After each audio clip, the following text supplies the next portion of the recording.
Jaga sama-sama, Pak. Jaga sama-sama. Ayo silakan, Anda dari mana? Rabu malam 26 Agustus, suasana di depan gedung DPR sudah terlihat ramai. Warga menyiapkan aksi yang berlangsung Kamis 27 Agustus. Logistik untuk demo berdatangan. Polisi dan peserta demo sempat beradu argumen soal lokasi penyimpanan barang-barang bantuan logistik ini. Donasi yang menumpuk di depan gerbang DPR diminta polisi untuk dipindahkan. Peserta aksi yang masih bertahan juga diminta membubarkan diri. Akhirnya disepakati, posko tetap berdiri dan sejumlah orang tetap di posko menjaga donasi. Salah satu yang ikut aksi adalah Aliansi Masyarakat Pati Bersatu, AMPB. AMPB tengah jadi sorotan karena menghadapi sejumlah hambatan, mulai dari pemblokiran rekening hingga pencegatan bus pendemo. Misi yang dibawa AMPB adalah segera sahkan RUU perampasan aset. Koordinator AMPB menegaskan demo akan berlangsung damai. Datang di Jakarta ini tidak ada niatan untuk membuat rusuh. Kami ke Jakarta itu mendukung gerakan dari kawan-kawan di Jabodetabek yang akan menggelar aksi 27 Agustus. Fokus di depan DPR RI ya. Dan kita fokus kepada dua tuntutan itu. Tidak ada pelangsaran Prabowo Gibran, tidak ada. Kita mendukung pemerintahan Prabowo akan lebih baik. Ketua DPR RI Puan Maharani memastikan DPR membuka ruang dialog bagi masyarakat yang ingin menyampaikan aspirasi. Saat ini, RUU perampasan aset yang masuk dalam agenda aspirasi pendemo masih dalam pembahasan Komisi 3 DPR.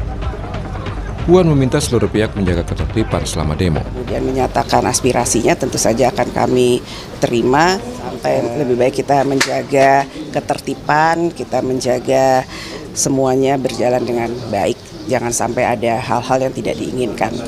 Sampai saat ini kan Komisi 3 masih melakukan menerima masukan-masukan, dan semuanya itu tentu saja akan kami lakukan sesuai dengan mekanismenya. Polisi juga mengajak pendemo menjaga Jakarta tetap aman dan warga bisa beraktivitas dengan normal. Kami mengajak seluruh pihak untuk bersama-sama menjaga Jakarta tetap aman, tertib dan aktivitas masyarakat tetap berjalan dengan baik. Kemudian pesan untuk masyarakat, tentunya kepada seluruh masyarakat Jakarta, silakan menjalani aktivitas seperti biasa dan jangan mudah terprovokasi. Polisi menyiapkan rekayasa lalu lintas di depan gedung DPR jika terjadi kepadatan massa. Rekayasa lalu lintas dilakukan situasional. Tim Liputan, Kompas TV.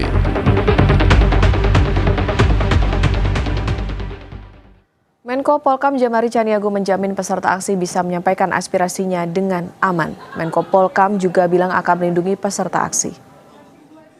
Jajaran Polda dan Kodam serta masyarakat banyak akan turut menjaga dan mengawal masyarakat kita yang akan menyampaikan aspirasinya ke DPR. Kita kawal supaya aspirasi ini tersalurkan dengan baik, diterima pula oleh anggota DPR dengan bagus. Kemudian untuk mencegah ada kelompok lain yang ingin masuk yang justru akan bisa mengaburkan, bahkan bisa menggagalkan aspirasi yang akan disampaikan. Kita ingin masyarakat yang punya hak untuk menyampaikan aspirasi ini kepada DPR, kita lindungi, kita kawal supaya bulat masuk ke sana dan tidak ada yang mengganggu. Itulah yang dilakukan oleh Polda dan dilakukan oleh Kodam dan masyarakat di Jakarta yang juga menjaga ketentraman di lingkungan Jakarta. Hal itu yang akan kita laksanakan sehingga kita bisa melihat masyarakat kita sebagian juga sudah ada yang sudah datang di sini dan kami mengatur semuanya supaya bisa berjalan dengan tertib. Tidak ada sesuatu hal yang luar biasa untuk itu. Yang tadi yang saya katakan bahwa Polda dan Kodam dan masyarakat luas di Jakarta ingin supaya rakyat, masyarakat yang punya hak untuk menyampaikan aspirasinya ke DPR bisa kita kawal, tidak diricuhi dengan yang lain-lain. Setelah diterima, mudah-mudahan ada yang diterima oleh DPR bisa ditindaklanjuti dan ditanggapi oleh anggota DPR. Warga membawa tuntutan agar RUU perampasan aset segera disahkan DPR karena sudah jengah dengan kasus korupsi yang tak kunjung selesai. Pendemo berjanji aksi akan berlangsung damai. Saat ini kita sudah bersama dua narasumber, ada Koordinator Hukum Aliansi Masyarakat Pati Bersatu atau AMPB, Nimerodi Gulo, dan analis politik yang juga Direktur Eksekutif Parameter Politik Indonesia, Adi Prayitno. Selamat pagi Pak Gulo, selamat pagi Mas Adi. Selamat pagi Mbak. Ya, saya ke Pak Gulo terlebih dahulu. Bapak, jadi, ya, Pak Gulo, selamat pagi. Ya, selamat pagi. Ya, saya ke Pak Gulo terlebih dahulu. Bapak, jadi untuk hari ini ada berapa yang akan menyampaikan aksi, baik itu AMPB ataupun juga kelompok masyarakat lain? Adakah komunikasi soal ini? Sampai pagi ini saya komunikasi dengan teman-teman. Kalau dari Pati kan kurang lebih sekitar 350. Karena tadi kemarin sore mereka berangkat dan pagi ini sudah sampai di Jakarta. Ada sekitar 300 dan kemudian yang sudah ada di Jakarta yang standby selama beberapa hari ini itu ada sekitar kurang lebih 30-50. Tetapi ada beberapa teman dari berbagai daerah yang menyatakan siap untuk bersama-sama, sebagian dari Bogor, dari Tangerang, dan juga dari teman-teman Betawi. Kira-kira itu gambarannya yang akan datang ke aksi hari ini. Selain dari itu kita belum bisa pantau. Oke Pak Gulo, jadi untuk aspirasi yang ingin disampaikan, apakah memang hanya soal pengesahan RUU perampasan aset atau ada perkembangan lainnya yang nanti menjadi tuntutan? Sebenarnya tuntutannya ada dua, tetapi kekhawatiran yang terjadi dengan teman-teman adalah jangan-jangan ini kan sudah menjadi pengalaman di mana-mana dan sejak lama bahwa beberapa produk hukum yang disahkan itu penuh dengan selipan-selipan pasal untuk kepentingan para pihak-pihak. Ya, kita memang banyak bercurigai dengan para politisi karena bagaimanapun itu akan menjadi sasaran tembak dari undang-undang ini besok. Maka kita mengawal agar ini benar-benar dilakukan kajian-kajian mendalam dengan melibatkan para ahli, juga teman-teman dari MPB karena juga ada yang paham soal hukum, agar benar-benar ini terhindar dari mafia pasal-pasal yang sudah terbiasa terjadi itu. Nah, tetapi kemudian yang lain adalah bahwa sebenarnya karena kegerahan terhadap kondisi korupsi yang sudah merajalela bahkan sampai ke desa-desa, dan itu para penegak hukum juga membiarkan begitu saja, hanya copot sana copot sini, maka sebenarnya tuntutan yang kedua adalah mendorong DPRD untuk memikirkan ulang tentang undang-undang korupsi yang sudah ada, yang ancaman pidananya itu hanya beberapa pasal yang terkait dengan ancaman pidana mati. Itu hanya dalam kasus-kasus tertentu gitu. Nah, diharapkan oleh teman-teman MPB agar dilakukan satu revisi kembali undang-undang korupsi ini, yang Undang-Undang 31 yang sudah diubah menjadi Undang-Undang 20, agar pasal-pasal ini lebih dikencangkan lagi tentang hukuman mati. Karena ini kan dikatakan sebagai korupsi sebagai kejahatan luar biasa, tetapi pasal-pasalnya bukan pasal-pasal luar biasa, pasal apa biasa aja seperti layaknya di dalam KUHP. Itu kira-kira begitu, Bu. Oke, ada tuntutan RUU perampasan aset maupun juga tadi soal bagaimana pidana korupsi. Saya mau ke Mas Adi. Mas Adi, ini kan juga kalau dilihat tadi tidak hanya dari masyarakat Pati saja, tapi juga tadi ada soliditas dan juga ada berbagai dukungan juga dari berbagai wilayah. Seberapa besar bisa dikatakan efek tekannya ke DPR soal apa yang menjadi tuntutan hari ini? Ya, saya kira ada dua hal. Bagaimana aksi yang dilakukan oleh kawan-kawan Aliansi Masyarakat Pati Bersatu ini kan mendapatkan respon yang cukup luar biasa, khususnya dari DPR ya. Pertama misalnya per hari ini sejumlah DPR dan pimpinan siap akan menemui kawan-kawan yang melakukan aksi demonstrasi dengan sejumlah tuntutannya dan bahkan mendengarkan secara signifikan apa-apa yang akan menjadi tuntutan dan konsen.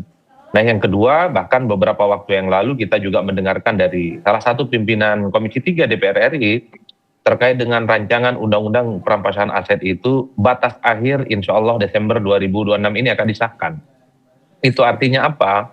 Efek tekan, aksi protes, demonstrasi, dan aspirasi yang disampaikan oleh kawan-kawan Aliansi Masyarakat Pati Bersatu ini tentu dalam banyak hal telah memberikan bagaimana terkait dengan rancangan undang-undang perampasan aset ini adalah sesuatu yang mesti diseriusi, bukan lagi sesuatu yang sifatnya mengambang misalnya seperti yang sebelum-sebelumnya. Ini adalah proses yang tidak berkesudahan. Jadi bagi saya memang ini adalah semacam gayung bersambut. Satu sisi sejumlah aksi demonstrasi bukan hanya dilakukan oleh kawan-kawan masyarakat Pati, tapi yang seperti disampaikan oleh Bang Ugo tadi, tapi muncul dari solidaritas dari berbagai daerah. Dan pada saat yang bersamaan kawan-kawan DPR kelihatan memberikan atensi secara khusus. Bisa dibayangkan kalau misalnya kita mendengarkan secara signifikan kawan-kawan DPR siap bertemu dengan peserta yang menyampaikan aspirasi hari ini dan berkomitmen di akhir Desember 2026 ini rancangan undang-undang itu akan disahkan secara signifikan. Inilah yang kemudian kita tentu tunggu bagaimana proses realisasinya yang diinginkan bersama ya, satu sisi oleh kelompok-kelompok aktivis, pegiat demokrasi dan kawan-kawan masyarakat yang menuntut supaya rancangan undang-undang disahkan dan DPR berkomitmen untuk mengesahkan. Tapi yang kedua, bagi saya apa yang kemudian bisa dimaknai terkait dengan aksi demonstrasi yang dilakukan oleh sejumlah masyarakat di berbagai kalangan, khususnya kawan-kawan masyarakat Pati, ini menegaskan betapa persoalan korupsi itu sudah menjadi persoalan yang cukup serius, Pak Ugo, yaitu persoalan extraordinary, karena kita tahu bahwa korupsi yang dilakukan secara masif itu adalah sesuatu yang memang telah membuat bagaimana sendi-sendi kehidupan ekonomi kita itu kan porak-poranda. Oleh karena itu bagi saya kalau kita membaca data-data survei, yang salah satunya misalnya di bulan lalu ada data survei yang saya lakukan di Parameter, ada dua hal yang memang ditegaskan secara signifikan terkait dengan hukuman apa yang mesti diberikan oleh penegak hukum kepada koruptor. Satu, memang dimiskinkan. Mereka para koruptor itu harus dimiskinkan dengan cara mengesahkan rancangan undang-undangan aset. Yang kedua, hak politiknya dicabut supaya ada efek jerah. Karena para koruptor ini kan tidak pernah jerah kalau mereka tidak dimiskinkan dan masih punya kesempatan untuk tampil di ruang publik sebagai calon-calon pejabat publik. Karena itu bagi saya ini adalah sebagai bentuk keseriusan bagaimana untuk mengamputasi persoalan koruptor itu tidak pernah terjadi lagi di Indonesia. Oke, Mas Adi, tadi kalau dikatakan ya aksi demo ini jadi gayung bersambut, mendapat atensi DPR dan lain sebagainya, tapi kita ingat kemarin sebelum aksi demo hari ini sempat ada polemik soal pemblokiran rekening dengan berbagai dalih lah dari pihak bank. Nah, apa analisa Anda soal ini?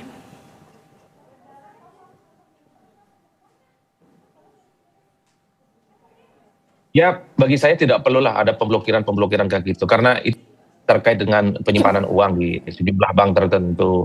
Itulah yang saya kira tidak perlu lagi terjadi hal-hal yang semacam ini, karena persoalan aksi demonstrasi, persoalan protes dan penyampaian aspirasi itu adalah perkara biasa dalam konteks demokrasi kita. Apalagi kita tahu juga penyampaian aspirasinya itu disampaikan dengan cara damai, secara tertib, menyampaikan unek-unek dan kegelisahan yang selama ini memang menjadi konten soal bagaimana mempercepat terkait dengan rancangan undang-undang perampasan aset ini. Semoga di kemudian hari hal ini tidak terjadi lagi, karena bagi saya itu bisa mencederai soal keadilan. Masa iya sih gitu, soal rekening kemudian diblokir gitu, karena saya kira ini adalah sesuatu yang sifatnya private dan kemudian tidak perlu dilakukan tindakan-tindakan yang sepertinya mengarah kepada hal-hal yang semacam itu. Tapi kan kemarin DPR juga memerintahkan untuk segera membuka terkait dengan pemblokiran rekening itu, dan ya sekali lagi jangan pernah terlagi seperti sekarang ini, Mas. Oke, Pak Gulu, kalau menyikapi soal pemblokiran rekening itu seperti apa? Kemudian juga ini kan tadi sudah mendapat atensi, kemudian juga sudah ada janji soal RUU perampasan aset akan disahkan akhir tahun ini. Udah cukup belum sih ini? Ya, yang pertama soal pemblokiran rekeningnya Mas Boto ya, saya beberapa kali diwawancarai saya mengatakan bahwa negara terlalu gelisah akan tuntutan teman-teman dari Pati. Sebenarnya tidak perlu, karena Pati ini kan sejak 1 tahun yang lalu berdemo, melakukan aksi-aksinya, tidak ada satupun kekerasan ataupun tindakan-tindakan yang membahayakan. Ya, bagi saya negara sedang gelisah, mungkin karena negara belum siap untuk melakukan perubahan, sehingga begitu reaktif negara lewat kepolisian untuk melakukan hal-hal yang kontraproduktif. Bayangkan aja itu rekening itu dikumpulkan uangnya oleh teman-teman, dari ada yang 5.000, ada 10.000, ada yang 100.000, 1 juta, kumpul 80 juta, itu pun uang sebagian dari uang Mas Boto, terus diblokir. Dan itu menurut saya tontonan yang sangat buruk bagi penegak hukum. Ya, seperti saya setuju dengan Bang Adi tadi, seharusnya jangan terjadi lagi ini. Ini memalukan. Kalau dunia internasional melihat penegakan hukum kita, ini memalukan, paling memalukan. Ya, apalagi prosedur yang sudah kalau itu benar terjadi ada peristiwa dugaan pidana, ya seharusnya PPAT yang sudah menganalisis apakah uang ini berbahaya atau tidak, maka kepada PPAT diberikan otoritas untuk melakukan permohonan pemblokiran kepada bank, bukan langsung polisi. Ini loh yang saya katakan, itu negara terlalu risau, terlalu gelisah, hanya segelintir orang dari Pati lakukan hal yang konyol. Nah, kita berharap itu Pak Kapolri dan Presiden memberikan perhatian. Walaupun itu pemblokiran ini dilakukan atas nama rekeningnya Mas Boto, tetapi ini gejala bahwa polisi, teman-teman penegak hukum sedang tidak baik-baik saja. Mereka melakukan pendekatan kekuasaan dalam kasus-kasus yang tidak perlu. Pendekatan hukum aja, analisis, ikuti prosedur, lalu kemudian lakukan dengan benar. Apalagi gini loh, ini kalau didengar orang dunia luar, ini blokir 80 juta. Triliunan orang korupsi di samping kiri kanannya kok nggak diblokir aja, itu loh. Jadi ada keanehan dan ada kemarahan massa ketika mendengar istilah ini. Yang kedua, soal pengesahan ini memang anggota DPR sudah berjanji, tetapi masyarakat sudah nggak percaya dengan wakilnya, Bu. Wakil kita ini sekarang kan sudah diplesetin, wakil untuk mendapatkan fasilitas, wakil untuk menikmati harta, wakil bukan mewakili kepentingan masyarakat yang sedang menderita. Mereka mewakili kita dalam menikmati fasilitas berbagai macam. Karena itu masyarakat itu termasuk AMPB merasa bahwa ini harus dikawal, jangan percaya dengan kata-kata manis dari politisi. Dan sekali lagi, sudah berkali-kali ini terjadi. Iya. Misalnya tindakan pernyataan ketua DPR misalnya, kita akan melakukan itu, kita akan menampung aspirasi. Harusnya itu kalau itu betul masyarakat itu diterima dengan baik, ya diperintahkanlah Pak Kapolri itu jangan lakukan hal yang aneh. Bayangkan aja itu cara-cara teman-teman untuk menghindari agar masyarakat datang ke Jakarta itu dengan berbagi tekanan. Di Pati itu teman yang ada di sana itu rumahnya ditembak dengan soft gun. Kaca pintunya itu pecah dan itu sudah saya laporkan ke Polres. Belum lagi teror-teror, ada yang ngaku polisi, ada yang ngaku kita tidak tahu. Jadi negara sedang tidak berada di tengah-tengah masyarakat untuk melindungi masyarakat untuk menyampaikan hak-haknya dia. Masyarakat katanya punya hak untuk berpartisipasi, punya hak untuk berdemonstrasi, menyatakan pendapat. Tetapi yang terjadi, mungkin saja kalau masyarakatnya di Pati itu belum terbiasa dengan tekanan-tekanan ini akan mundur teratur. Tetapi karena sudah terbiasa dan kemudian kita jamin bahwa tidak apa-apa, itu hanya gertak asambel saja, maka kemudian teman-teman yang datang ke Pati itu dari Pati itu masih 5 bus tadi malam. Oke. Ya. Oke, kalau tadi saya ke Mas Adi, kalau tadi AMPB bahkan nangkapnya nih kayaknya negara lagi gelisah nih karena tadi ada desakan soal RUU perampasan aset segera disahkan dan lain sebagainya, dan di satu sisi juga ada gerakan donasi bahkan juga disalurkan langsung di depan gedung DPR dengan berbagai logistik. Nah, warga ingin menunjukkan apa, Mas Adi? Ya, bagi saya ketika ada protes dan aksi demonstrasi yang dilakukan oleh siapapun, mestinya disikapi biasa-biasa saja. Karena dalam iklim demokrasi, menyampaikan pendapat, menyampaikan gagasan, kemudian menyampaikan protes di depan umum, itu kan dijamin oleh undang-undang. Dan kawan-kawan yang melakukan aksi demonstrasi hari ini kan sudah berkomitmen bahwa aksi yang dilakukan itu penuh dengan damai, tidak ada hal-hal yang terindikasi misalnya ngemarah kepada tindakan-tindakan yang anarki dan seterusnya. Bagi saya, biasa saja sih sebenarnya menanggapi hal-hal yang semacam ini. Begitupun ketika ada donasi, ada bantuan sebagai bentuk solidaritas, ini tentu sebagai suatu komitmen bahwa persoalan rancangan undang-undang perampasan aset itu adalah sesuatu yang cukup serius. Ini kan prosesnya lama, sudah diusulkan lama, rancangan undang-undangnya juga dibahas sejak lama. Kan pada akhirnya publik bertanya-tanya, kapan ini disahkan? Karena persoalan korupsi di negara kita itu semakin merajalela dan semakin tidak terkontrol. Maka salah satu ikhtiar yang diyakini mampu menyelesaikan semua persoalan-persoalan yang terkait dengan korupsi ya adalah dimiskinkan. dimiskinkan para koruptor itu supaya ada efek jerah dengan cara mengesahkan rancangan undang-undang perampasan aset. Karena kalau kita mau hitung rata-rata secara umum, koruptor itu kan sepertinya tidak ada efek jerah, selalu terulang dari pusat, provinsi, kabupaten, dan kota. Karena para koruptor ini sepertinya tidak takut dengan hukum. Yang mereka takuti itu jika mereka itu dimiskinkan, jika aset-asetnya disita, dan jika mereka itu tidak lagi memiliki kekayaan yang dinikmati dari hasil koruptor itu.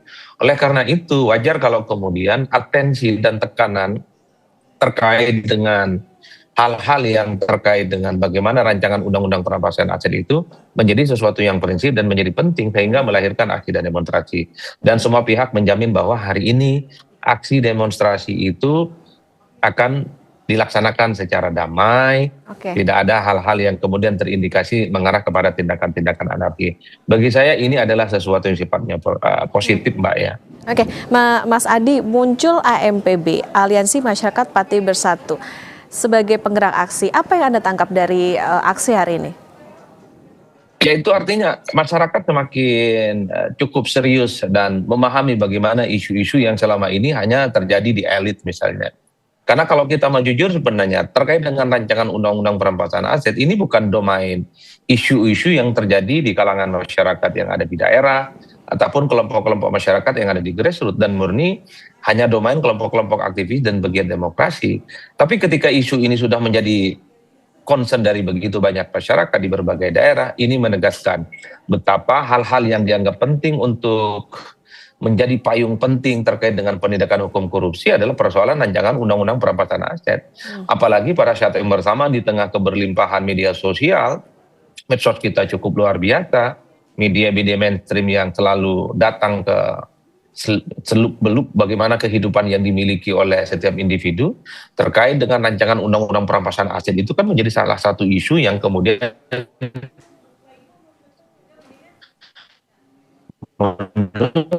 mereka adalah tokoh main untuk menjadi hal-hal yang mesti diseriusi dan semakin kritis terkait dengan isu-isu para elit. Makanya ketika ada aliansi masyarakat Pati melakukan aksi demonstrasi, DPR pun juga memberikan respon yang cukup cepat kan.